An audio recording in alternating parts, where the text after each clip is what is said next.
Japan for 14 days, you're gonna spend a lot. Flight, first of all, from Germany to Japan, gonna cost you 900 bucks ish. Let's say Berlin because whatever, and let's say Tokyo. Let's say next month at the lowest price is gonna be 130k in yen. So that's somehow 800 bucks, 8 bucks for the going in, and then you need the same price, almost like 800 for the return flight. So that total is gonna cost much. Then when you arrive here, most of the food is pretty cheap, but then if you come with the intent of going around and moving to Kyoto, Tokyo, Osaka, all of the other regular places where people are going, you have the hotels can be expensive if you take the traditional ryokan, which are the traditional Japanese hotels, which are good, but you have spaces and hotels that are pretty good quality with good service for 60 bucks per night, which is cheaper than a B&B. So the rail pass is not really good anymore since September last year. It was really good to get the rail pass and just be able to move wherever, but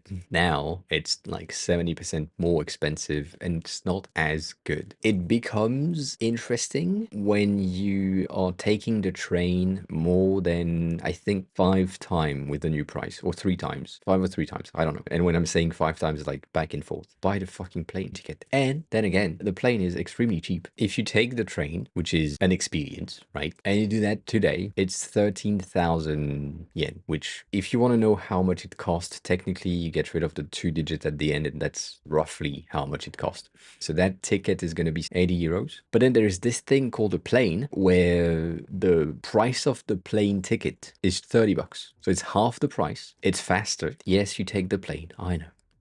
The climate, all that. But for the same route, you have, and it's great. And then if you do a round trip, it's gonna be roughly 60 bucks compared to this one that is not a back and forth. It's a one-way train tickets. If you are where I am right here in Tokyo, you find like having a car in here is a mess. You have the ability to take the train, the buses, all of that, and the service is so good. It's on time, it's clean, all of that. Though, as soon as you go like an hour off of Tokyo and you're all around here, because there is Hakone, things for onsen, all of that, it starts to be a bit necessary to have a car, because otherwise you depend on bus pass once a day, twice a day, 3 times a day, maybe. If you miss it, you're fucked. So unless you really want to go into the countryside and see things, which is good, but if you're doing the classic, the classic Tokyo, Kyoto, Hiroshima as a route, and then you go back the other way, like that's the south of Japan, that's the basic thing. And if you go in summer, you will definitely go into like the islands of Japan. If you go there, you need a fucking plane, but you can do that by boat. Don't do that by boat, do that by plane. It's the thing that is crazy is I've seen being in Japan and being like living here or having lived in France for a while. How can I say that? My TikTok feed has been filled with like foreigners, influencer in Japan giving you the best advices that are 90% of the time the same thing. Like you need to go to Shibuya Crossing, which is a pedestrian crossing. Yes, there is a lot of people, but it's a fucking pedestrian crossing. Nothing interesting about it. You need to go to Tokyo Tower. Yes, it's a tower. It costs money. You can go to the building that is next to it and it's free. All of that. It's the same advices every time. But yeah, these influencers are promoting things. Now that the rail pass is more expensive, they are promoting their services that tells you that you will have something like a 70 euros difference in the price of your train tickets if you use their services. And when I think about it, I see the price, which is like 270 bucks for the train tickets, when you can take the plane round trip for 40 bucks. Knowing that, the influencers don't want you to know because they want to make money, and I don't give a shit. So if you have never been in Japan and you have an iPhone or a phone that give you the ability to get like an eSIM, do that. Buy one of the eSIMs before you come to any country, not just Japan, but you can just have that. It costs almost nothing to me, costs almost nothing, but you can have 2 gigs of data for 15 days, 2 gigs is gonna go real fast if you are looking for travel, map, translation, recommendation, all of that. You can always keep the map in offline mode, like the portion of Japan that you need to go to. That's always an option, but it's cheap. You get that to your phone. When you land, you have data. You can ask question immediately, and you don't need to buy like another price sim at the airport, which I did 3 times before I discovered this fucking thing. Yeah, 3 gigs for 30 days is decent. I use a lot of data because I use like TikTok and all that shit while I'm here. I'm burning through 60 gigs per month almost, give or take. So yeah, you can top up your eSIM with no issues in any countries, but like this company is pretty good. If I had an affiliate link, I would use that, but I don't, so use it anyways. There is plenty of other companies that give you the same services like eSIMs. The only thing that you need to know is that these eSIMs are not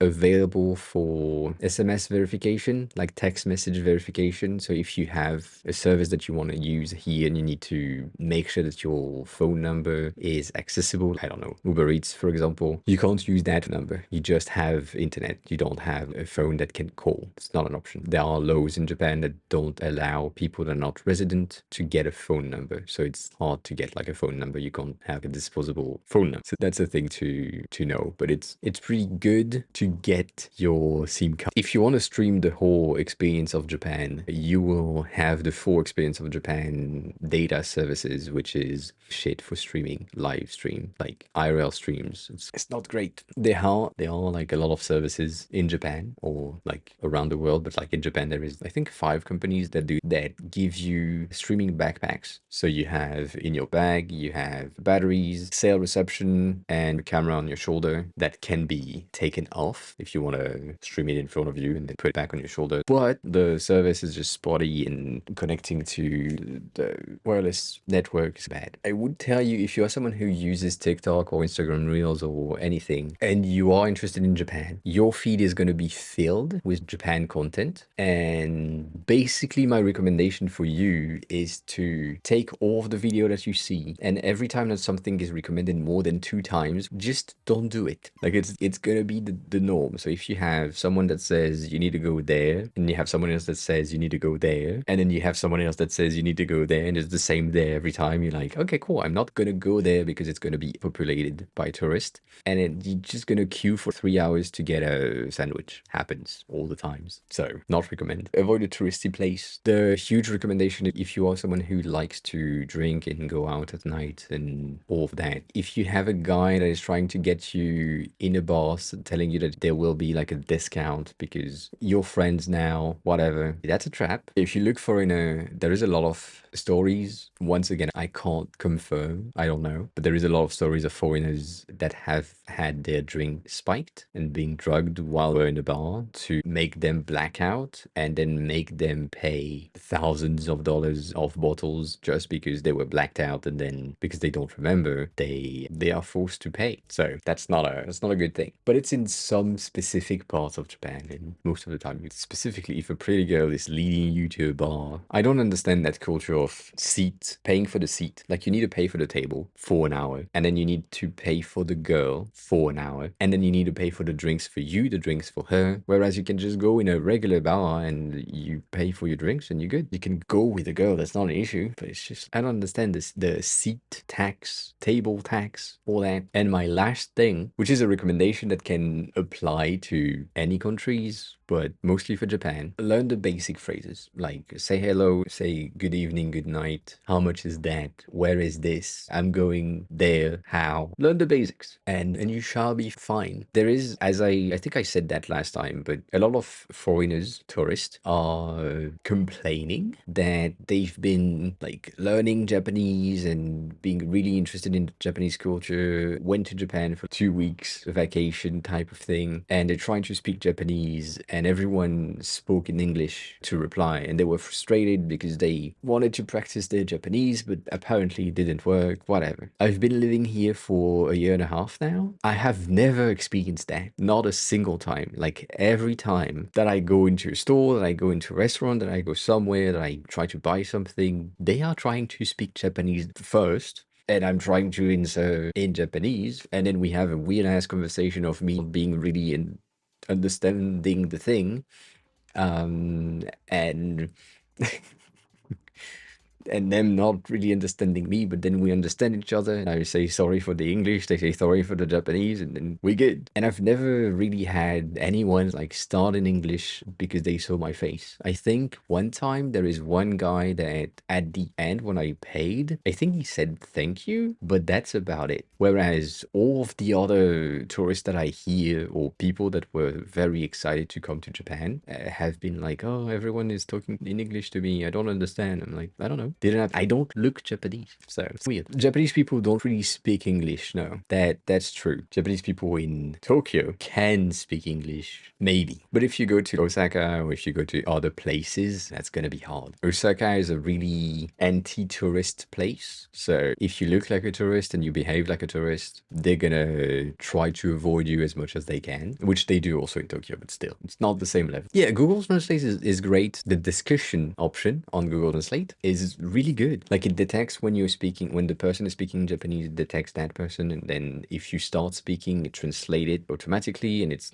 really good. So your phone has that. Nowadays, they also have the hand translators that they have in like the hospitals, congress, some stores have that, and so they just speak in Japanese in that, and you speak back in English or in German or in whatever language you have. It just translates, and it's really good.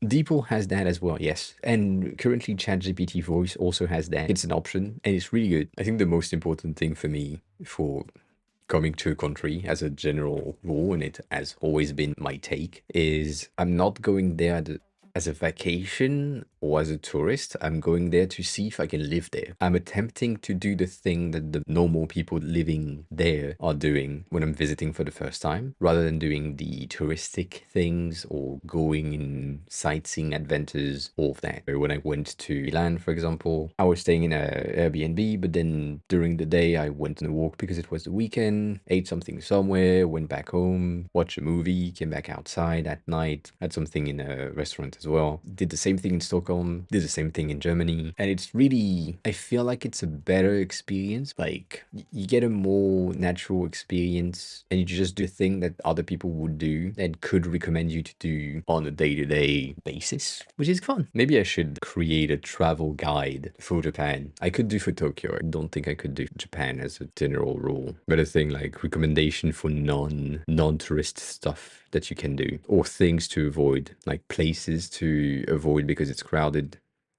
Um, yeah,